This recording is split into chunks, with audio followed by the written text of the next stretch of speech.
Welcome to Random Movie Reviews. I'm Nathan, and today I'll be talking about Kiss Kiss Bang Bang.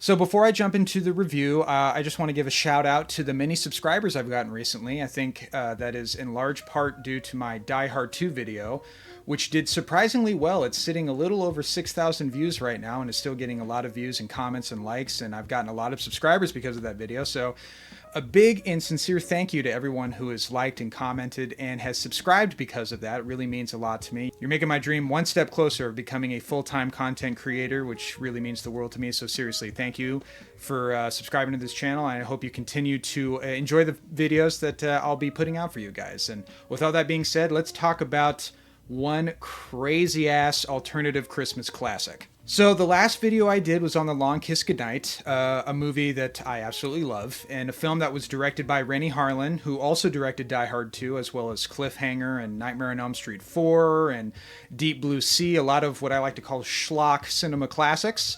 But the film was written by Shane Black being most famous for writing the first Lethal Weapon film. And so the movie I'm talking about today was a film that was not only written by Shane Black, but was directed by Shane Black, the first movie that he directed, actually. And it's a film that I first watched probably back in 2020 during the pandemic, and just was completely thrilled by. A movie that is totally off the wall, demented but funny, twisted but lighthearted, totally unpredictable in terms of how the characters interact with one another and how this mystery unravels and becomes totally just off the wall absurd, but thoroughly entertaining. And of course, a Shane Black staple, takes place during the time of Christmas. And very similar to that of The Long Kiss Goodnight, it has gone on to be a full-blown cult classic. It was a film that didn't do super well at the box office on its initial release, despite getting good reviews. I think it was probably marketed poorly.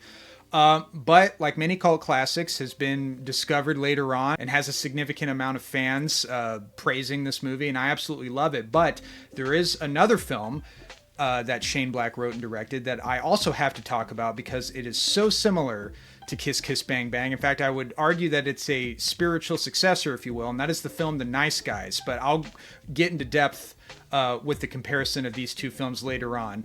But for the people who aren't familiar with Kiss Kiss Bang Bang and are interested to hear the synopsis of it, I will give you a brief plot overview that is non-spoilery. I will talk about some spoilers later on in the video. I'll give everyone a heads up before I do that. But this portion of the video will be spoiler-free, just to give you an idea of what the film is about. The film centers around a small-time thief by the name of Harry Lockhart, and after a toy store robbery gone wrong where Harry gets his partner killed, he then accidentally runs into an actor's screen test room while evading the police, where he accidentally gets the part of playing a detective.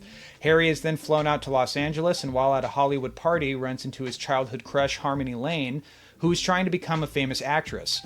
Harry then meets Gay Perry, gay being a moniker. Still gay? Me? No. I'm meat-eating pussy. I just like the name so much, I can't get rid of it.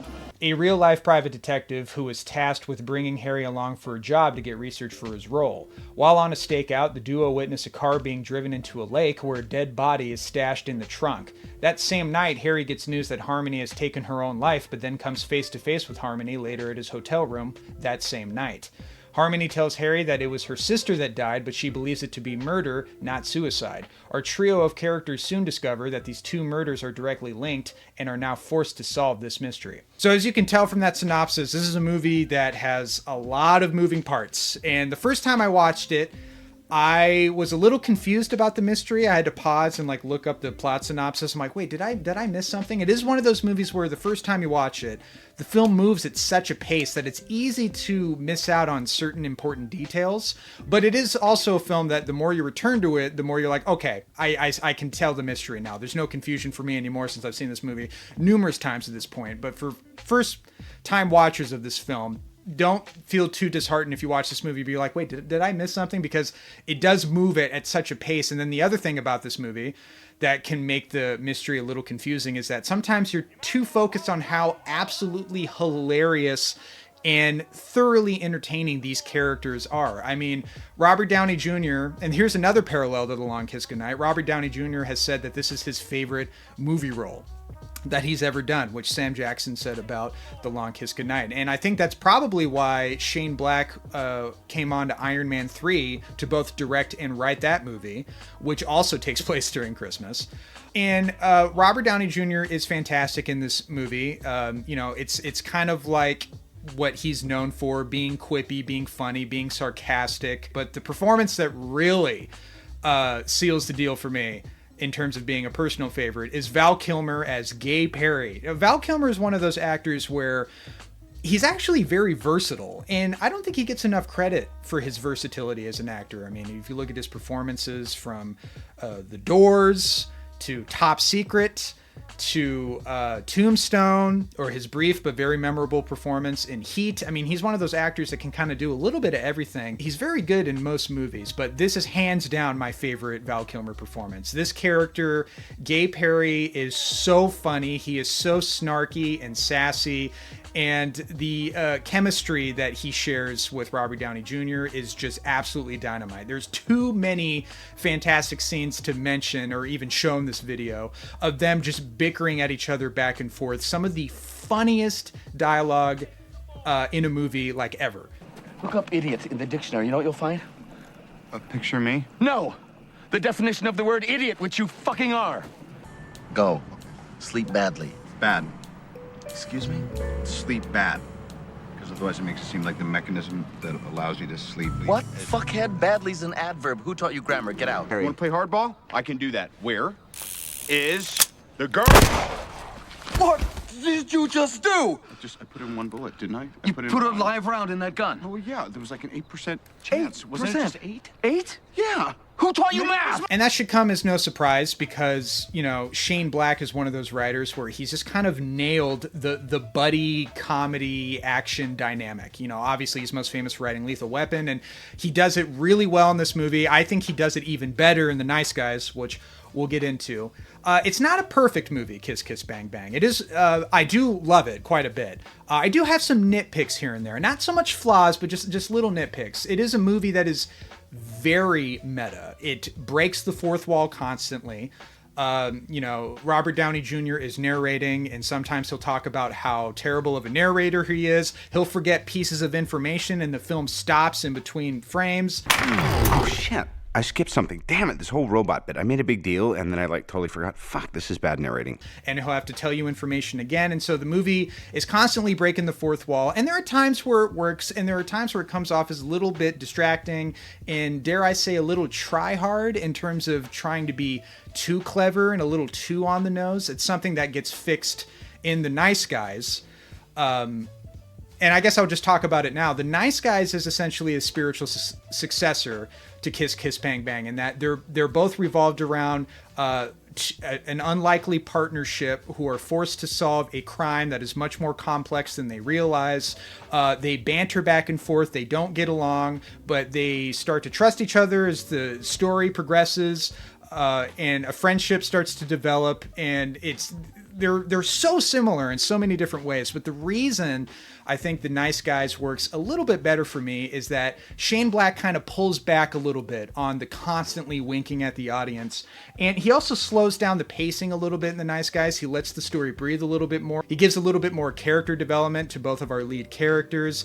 There's some emotional beats in The Nice Guys that are surprisingly effective, that resonate very well. With Kiss Kiss Bang Bang, most of this movie is centered around comedy. There are some crazy situations in this movie. There are some scenes that are not only funny, but they raise the stakes of the plot in a way that is surprising. And there's so many little moments in this movie that when I was watching it, I was like, what is happening? There's a scene where Harry is back at his apartment, and the body that they tried to get rid of, him and Gay Perry at the lake, ends up in the shower, and he accidentally urinates on it. That is one of the funniest and twisted scenes in a movie. I peed on the corpse. Can they do ID from that? I'm sorry, you peed On the corpse, and my question is... No, my question. I get to go first. Why in perfect hell would you pee on a corpse? There's also a scene where Harry gets his finger cut off. Get out of my life! I'm at the airport, right? And I run into Flicka, and she just... Did I just cut Cut off your finger? Yeah. It's on the floor to my periphery. I don't want to see it. Pick it up. Put it on ice. That finger later gets eaten by a dog. And there's just so many twists and turns, not even in terms of the mystery, but in terms of like how our characters make this complicated plot that much more complicated by just fucking up. And it works really, really well. But it is mostly centered around being funny, which is not a bad thing, but it is one of the reasons why The Nice Guys is a little bit better than this movie, is that while The Nice Guys is also primarily a comedy, there are moments where our characters take the situation seriously. And like I said, there are moments where the movie allows time for the film to slow down, let the plot breathe, let our characters development. Kiss Kiss Bang Bang is pretty much go, go, go. There are some slow parts that are specifically related to Harry and Harmony's relationship. Harmony being played by Michelle Monaghan, who is probably most famous for also being in Mission Impossible 3. She is really great in this movie. Her character, much like Gabe, Harry, and Harry, she's very funny. She's very witty. It's very surprising how her character acts out throughout this movie. The characters themselves are unpredictable, and that adds to the enjoyment of the film. So there are moments where the movie slows down and the relationship between Harry and Harmony is trying to get developed. But unfortunately, when the movie ends, her character is kind of left out completely when it comes to the epilogue section of the film. And there's no real proper resolution to her character, and we don't really know whether or not Harry and Harmony are together, or whether or not that relationship kind of faded out. It's more or less kind of completely left out of the movie, which is so weird because a lot of the movie, when it does slow down, is specifically trying to build up that relationship. And the fact that we don't get a proper resolution to that relationship is just a little nick on the movie in terms of nitpicks and flaws. But the vast majority of this movie works really, really well in terms of being a dark comedy that is almost a parody / loving homage to the art of noir filmmaking and storytelling. And there are moments where the movie is like purposely picking specific tropes that you find in noir mystery movies and completely deconstructing them and messing around with those elements. So if you're familiar with those type of films, I think that also enhances the enjoyment of this movie. It's a movie that is perfect for anyone who is looking for an alternative Christmas film that kind of goes against the grain of pretty much any other Christmas movie, goes against the grain of pretty much any mystery movie you've ever seen. It's very unique, very funny, thoroughly entertaining. There's no boring moments at all. The mystery will keep you engaged. The characters will keep you laughing your ass off. And what can I say? It's a movie that every time I revisit it, I just kind of like it more and more. It's not perfect, but it doesn't need to be. It's just flat out fun. So anyway, guys, that's my thoughts on Kiss Kiss Bang Bang. Really, really enjoy this movie. And I hope one day to do a video on The Nice Guys, doing an in-depth video on that movie, because I think that movie is even better than this one. But they're both great. It's an embarrassment of riches on Shane Black's part. But for anyone who has seen this movie or The Nice Guys or both, mention it in the comments below. Let me know your thoughts. And as always, thank you guys for watching.